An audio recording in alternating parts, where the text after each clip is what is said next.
été votées par le CNB le vendredi 22 janvier, s'opposant au contenu et à l'absence de concertation, alors que nous nous sommes vus, que nous nous verrons, que nous essayons de réfléchir, de discuter, de parler ensemble. Je sais les craintes que peut susciter ce projet, mais nous devons également mesurer les enjeux pour l'avenir de la profession et au-delà pour notre pays et pour la protection de nos entreprises. L'objectif, ce n'est pas de diminuer votre activité juridique, mais au contraire de diversifier ses sources pour en générer davantage. L'avocat en entreprise, qui existe dans 17 pays européens, n'entraverait pas les enquêtes. Et cela est bien normal. Vous citez le dossier Siemens. C'est bien là la preuve que le statut d'avocat en entreprise, qui existe en Allemagne, n'a pas empêché une condamnation. Et j'ajoute que l'avocat en entreprise serait évidemment soumis à la réglementation en matière de lutte contre le blanchiment et le financement du terrorisme. Ses avis et analyses seraient couverts par la confidentialité et son indépendance serait garantie. Sur ce point, je ne fais pas du tout la même lecture des décisions de la Cour de justice de l'Union européenne et du Conseil d'État que vous évoquez et qui n'empêchent pas de prévoir ce nouveau mode d'exercice dans la loi. Bien entendu, et c'est le principe même de la concertation, j'entends vos remarques et je tenterai d'y répondre avec toute la sincérité qui est la mienne. Il existe d'ailleurs, et je veux insister sur ce point, d'autres pistes de réflexion et d'autres alternatives que celles de l'avocat salarié d'une entreprise. Je vous le répète, et ceux qui me connaissent le savent, je ne suis pas un dogmatique. Ma chère Hélène, je n'ai pas choisi le mauvais chemin. J'essaie de tracer avec la profession un autre chemin possible. Le juriste d'entreprise, c'est une de ces pistes. Il serait doté, dans ce cas, du principe du legal privilege, comme cela existe dans de nombreux autres pays. La réflexion porte sur son statut et aussi sur le niveau qui pourrait être celui du legal privilege. Je souhaite, mais vraiment, que vous puissiez poursuivre encore la réflexion, notamment avec les juristes d'entreprise, et j'organiserai prochainement à la chancellerie des rencontres avec toutes les parties prenantes. La réforme de la justice nécessite également d'autres aménagements. Je vous propose ainsi de revoir les règles du remboursement des frais engagés par les parties pour se présenter devant le juge. Je sais que les justiciables sont souvent déçus du montant des sommes qui leur sont allouées par le juge au titre des frais d'avocat. Cette situation, elle crée évidemment des tensions avec vos clients. Ils ne comprennent pas pourquoi cette somme est inférieure à celle que vous leur avez facturée. Ils ne comprennent pas non plus pourquoi une partie de cette somme reste à leur charge alors même qu'ils ont gagné leur procès. À la suite du rapport de Dominique Perben, déposé en juillet 2020, je souhaite renforcer l'adéquation des montants alloués au titre des frais irrépétibles avec la réalité des sommes supportées par vos clients. Ce projet de texte en cours d'élaboration permettra à l'avocat de produire les justificatifs des montants que les parties demandent à ce titre. Les juridictions pourront ainsi allouer la somme couvrant l'intégralité des frais d'avocat. Il est un sujet, je le sais, un autre devrais-je dire, qui vous tient particulièrement à cœur.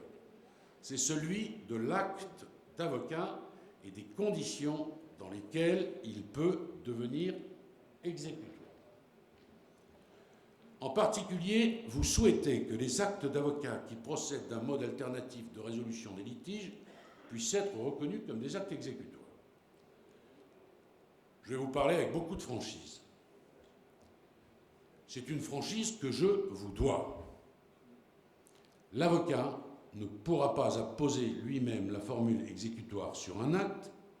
Non seulement il n'entre pas dans l'office de l'avocat de délivrer des titres exécutoires, mais surtout, le Conseil constitutionnel ne le permettrait pas, car il s'agit d'une prérogative de puissance publique qui est réservée aux personnes de droit public et aux personnes chargées d'une mission de service public.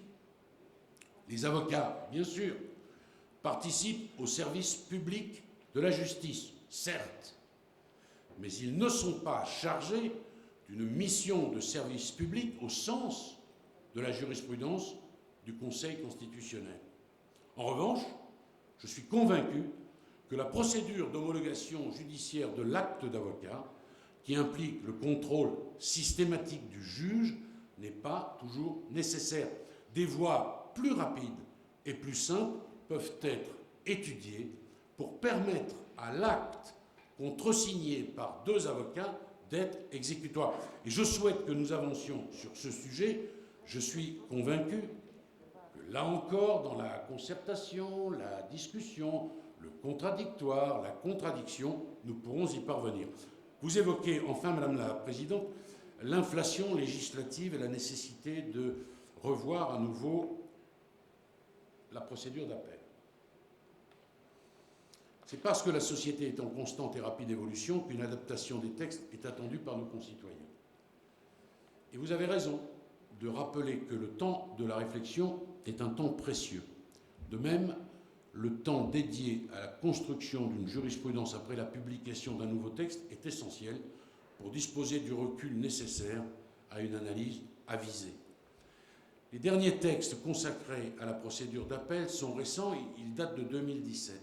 C'est précisément parce que ce recul est nécessaire que le temps est aujourd'hui à l'analyse et au bilan avant d'envisager une nouvelle réforme. Et c'est dans cet esprit que l'Inspection générale de la justice a déposé en juillet 2019 un premier bilan des réformes de la procédure d'appel en matière civile, commerciale, sociale et a dessiné des perspectives sur lesquelles un travail de réflexion et de consultation avec les avocats pourrait être engagé.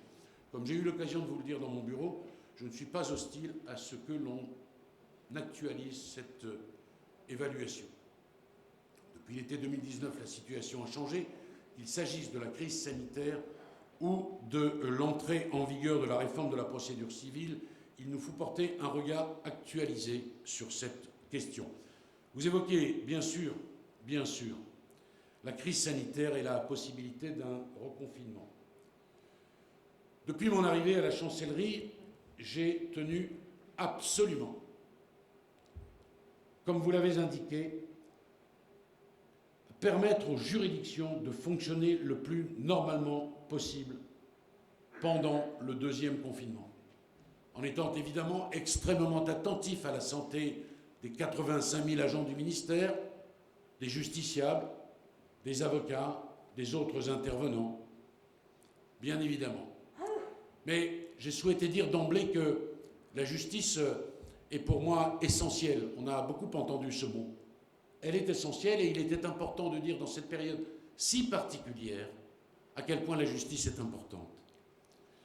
J'ai fait en sorte que les justiciables puissent bénéficier d'une dérogation pour se rendre chez les professionnels du droit, pour accomplir un acte ou une démarche ne pouvant pas être réalisée à distance. Si un 3e confinement devait intervenir, je ferai évidemment le maximum pour maintenir l'activité. Vous souhaiteriez que des autorisations de déplacement puissent être données pour que les cabinets puissent rester ouverts après les horaires du couvre-feu actuel à 18 h.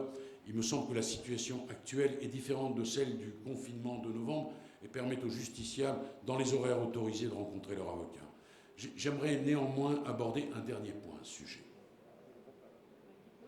Malgré la mobilisation des avocats, des fonctionnaires de greffe, la crise sanitaire a provoqué des retards extrêmement importants dans le traitement des affaires au sein des juridictions qu'elles n'arrivent pas toujours à résorber.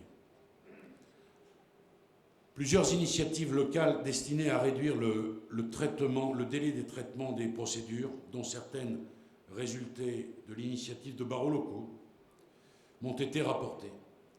Je considère que ces bonnes pratiques doivent être étendues partout où cela est possible.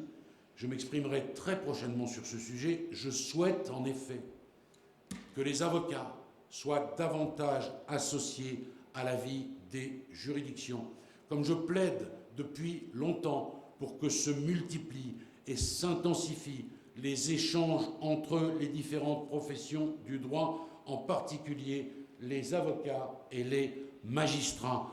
Je crois avoir donné quelques signes forts à cet égard depuis mon arrivée place Vendôme, notamment dans les nominations intervenues à la tête de l'École nationale de la magistrature, et mon intervention, plus modeste bien sûr, ça n'était pas de ma compétence, mais s'agissant de l'école de formation des barreaux de la Cour d'appel de Paris, j'ai évidemment encouragé l'initiative du bâtonnier Cousy.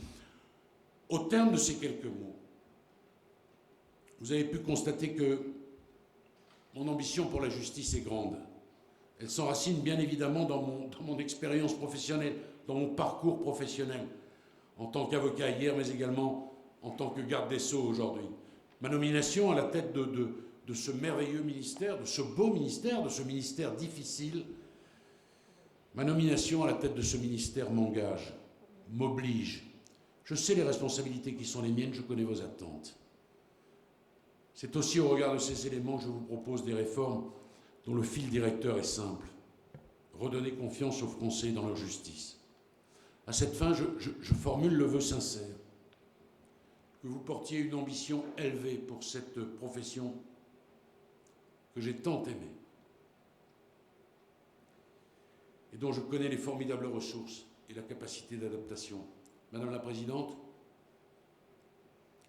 Mesdames et Messieurs les bâtonniers, Mesdames et Messieurs, je vous invite à avoir confiance en l'avenir qui, comme le soulignait justement Henri Bergson, n'est pas ce qui va arriver, mais ce que nous allons faire.